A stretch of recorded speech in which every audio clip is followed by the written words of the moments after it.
부르심과 응답이라는 제목으로 함께 말씀 나누겠습니다. 지난 새벽에 이어서 계속 말씀 전하겠습니다. 제가 대학을 졸업할 때쯤에 어떻게 하면 하나님을 위해 살 수 있을까 고민하였습니다. 모두가 하는 고민일 것입니다.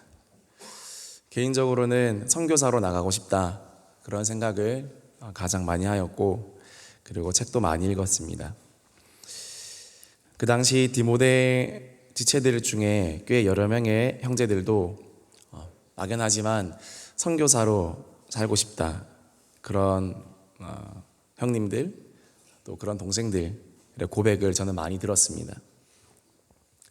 또 어떤 선배들은 학교에 자발적으로 휴학기를 내고 그리고 교회 사역을 섬기는 것을 저는 옆에서 보았습니다.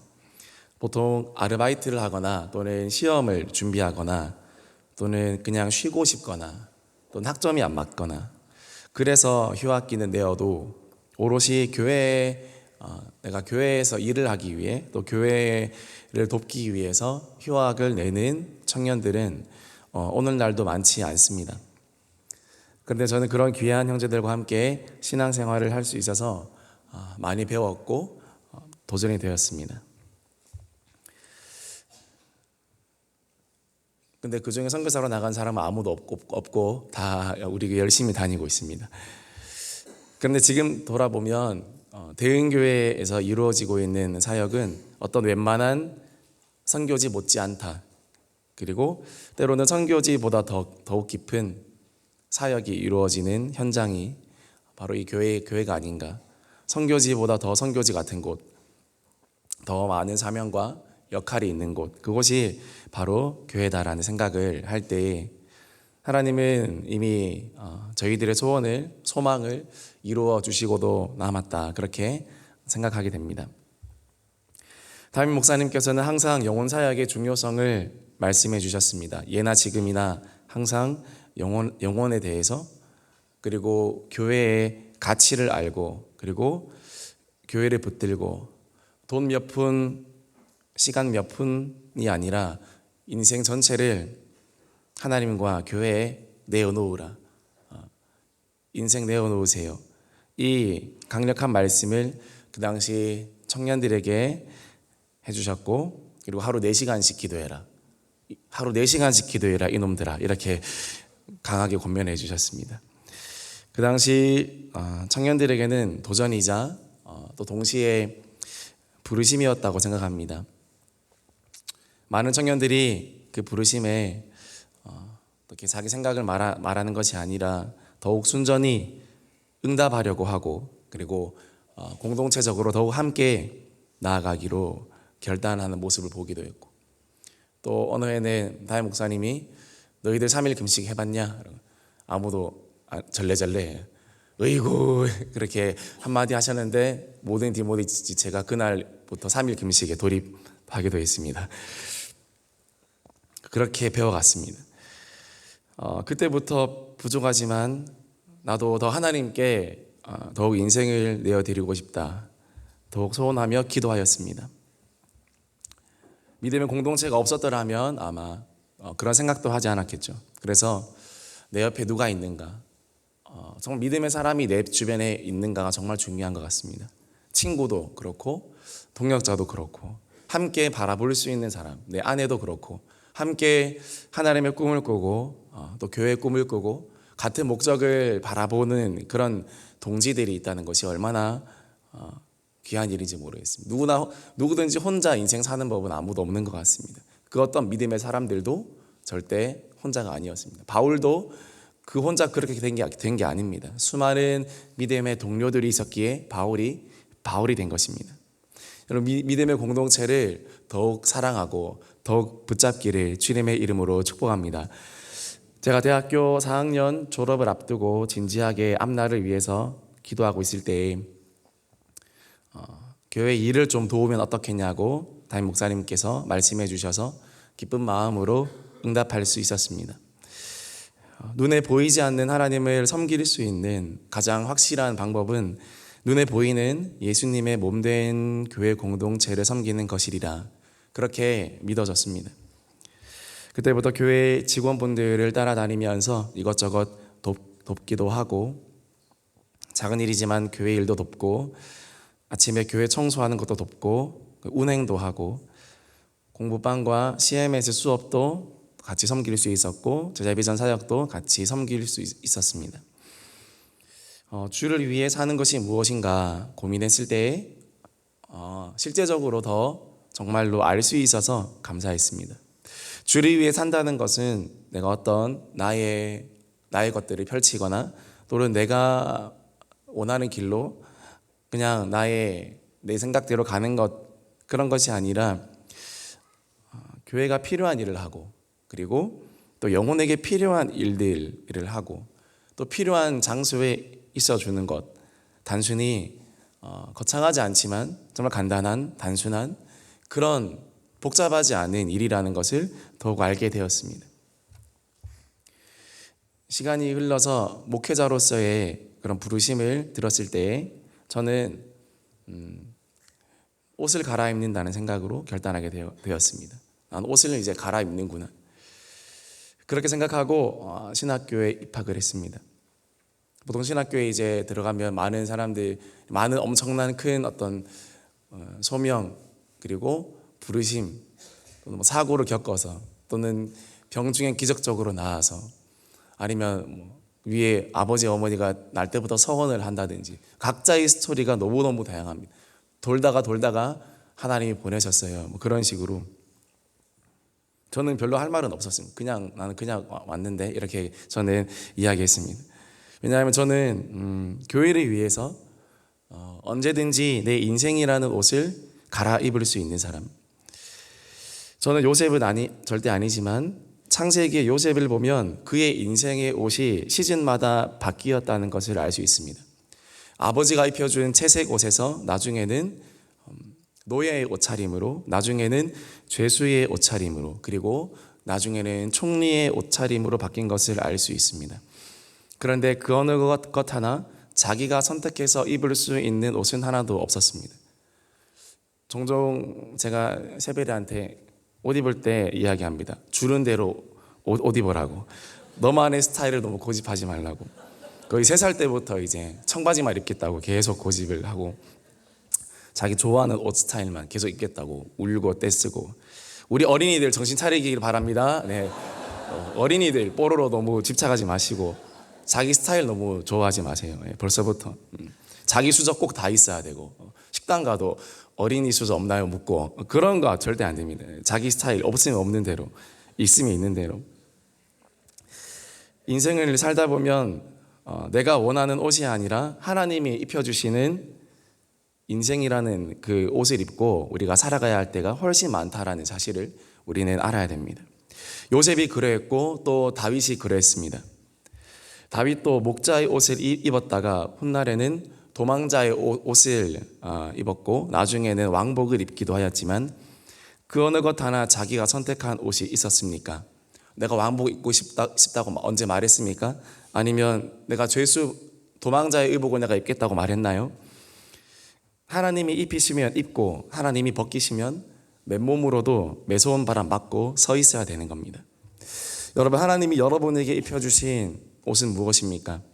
지금 이 시기, 인생이라는 시기를 지나면서 하나님께서 여러분에게 어떠한 옷을 입혀주셨습니까? 누구는 마음에 들기도 하시고 누구는 이건 내 스타일 아니야 라고 말씀하실 수도 있습니다. 그러나 그 옷을 스스로 벗어버리지 말기를 기도합니다. 하나님이 새로운 시즌과 새로운 시대에 여러분에게 입혀주실 새로운 옷이 있을 것입니다.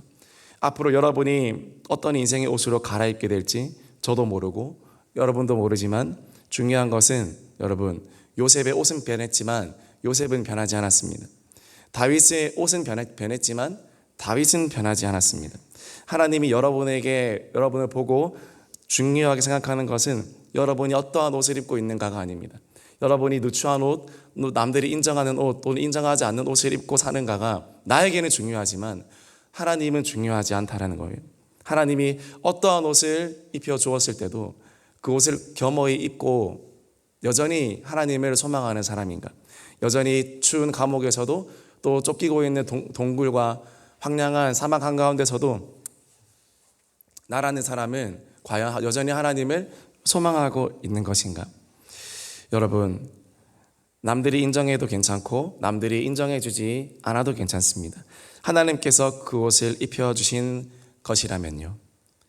그리고 하나님의 부름을 계속 받고 있고 여러분이 하나님께 응답하는 인생을 계속 살고 있다면 여러분 계속 그 옷을 입고 사십시오. 그리고 끊임없이 하나님께 응답하는 인생을 사십시오.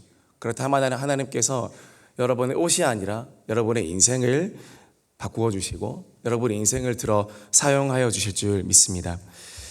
그런 마음으로 신학교에 입학하게 되었고 신학교에서도 나름 기도하려고 애썼던 것 같습니다. 매 학기는 아니지만 방학이 끝나고 학기가 시작할 때면 늘 3일 금식 또는 하루 금식으로 학기를 시작하고는 했습니다. 학기가 시작하는 날이면 학교는 축제입니다. 왜냐하면 방학 때 사역으로 지쳐 있던 그 전사님들이 기숙사 와서 이제 들어눕거든요.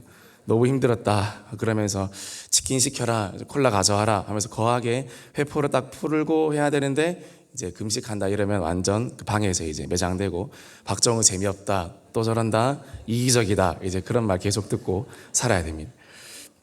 그러나 정말 은혜가 필요하다, 정말 은혜가 필요하다 그런 생각 저는 늘 합니다. 저녁에는 저녁 기도의 시간을 가지려고 늘 분투하였습니다. 저녁에 많은 개인 공부와 과제가 이루어지지만 그러나 대흥교회에서 배운 것은 기도했기 때문에 또 시간을 내어서 의지적으로 기도해야 합니다. 기숙사 뒤편에 있는 한옥으로 된 교회에 기도하면서 때로는 밤 늦게까지 기도하면서 하나님의 은혜를 늘 3년 동안 구했습니다. 교회에서 배운 대로 살아가고 신학교든 어디든 교회 스케줄 맞추려고 나름 노력했습니다. 교회 스케줄. 교회가 특기 기간이면 더 특별하게 또 기도하고 학교 스케줄, 학교 행사가 아니라 교회가 지금 어떻게 하고 있는가. 일주일에 한 번 내려오지 않습니까?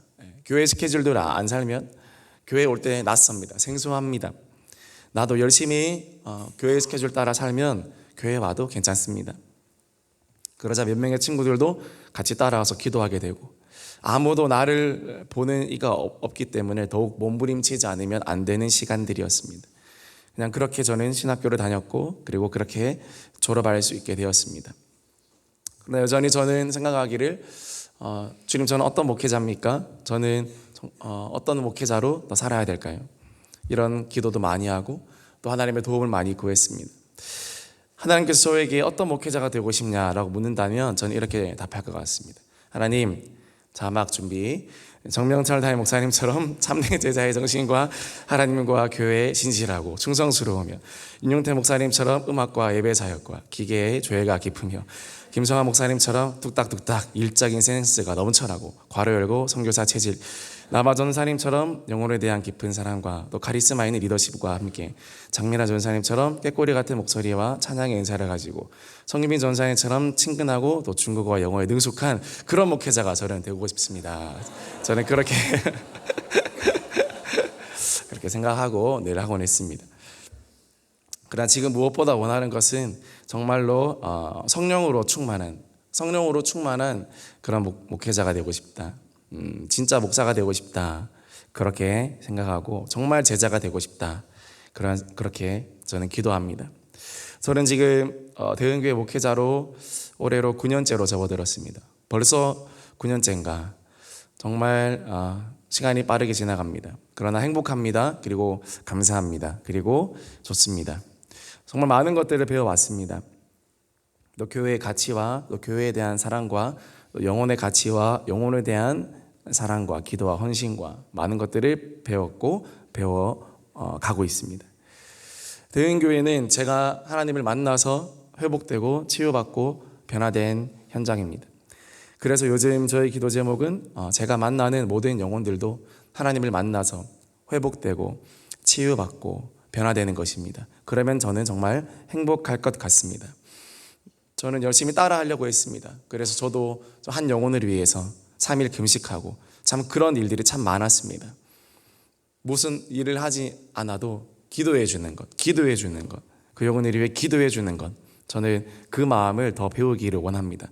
우리가 일하면 우리가 일하지만 우리가 기도하면 하나님께서 일하여 주실 줄 믿습니다. 기도가 최선의 방책이요 최선의 방법인 줄 믿습니다. 여러분 걱정하지 말고 이 오로지 기도의 기간 가운데 더 단순하게 기도하기를 소망합니다. 기도하면 하나님께서 반드시 역사하여 주실 줄 믿습니다. 우리 다 같이 외쳐볼까요? 예수님과 함께이기에 걱정하지 않습니다.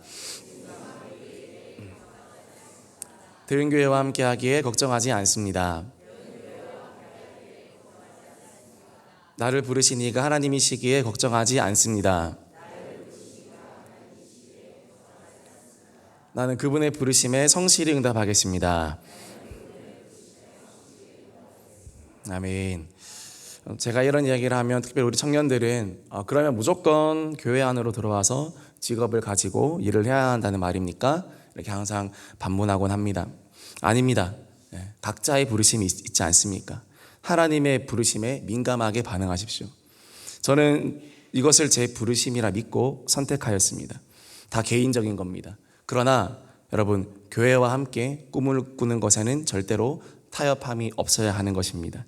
어제 다임 목사님께서 말씀하셨던 것처럼 믿음의 사람들의 말에 반드시 귀를 기울여야 된다는 것입니다. 그들에게 인생의 지혜가 있습니다. 여러분, 직업이 무엇입니까? 직은요, 직책입니다. 직위입니다. 직급입니다. 어떤 위치가 되는 것입니다.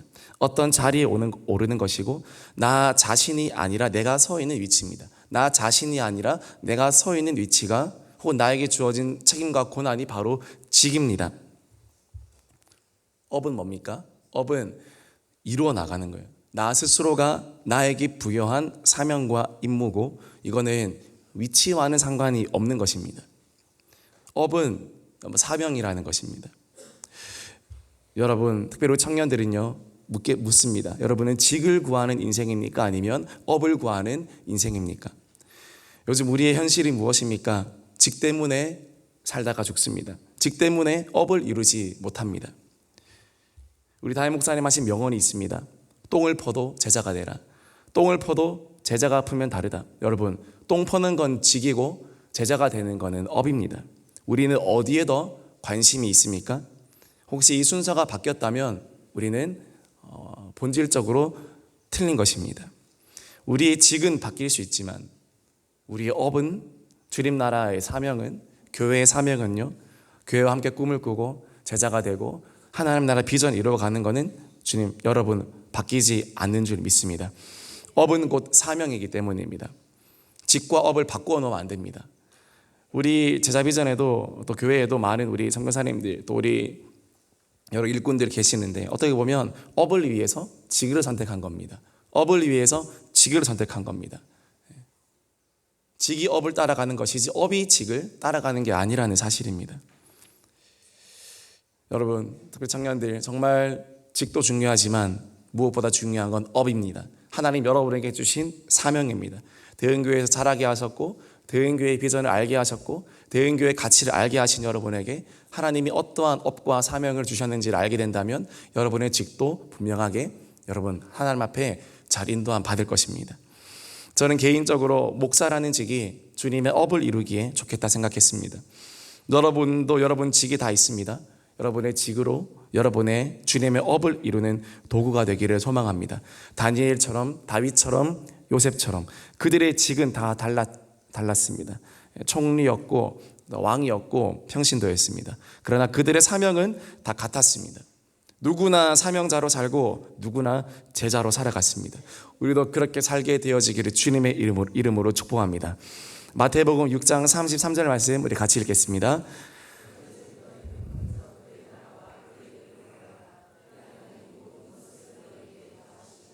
너희는 먼저 그의 나라와 그의 의를 구하라. 그리하면 이 모든 것을 너희에게 더하시리라.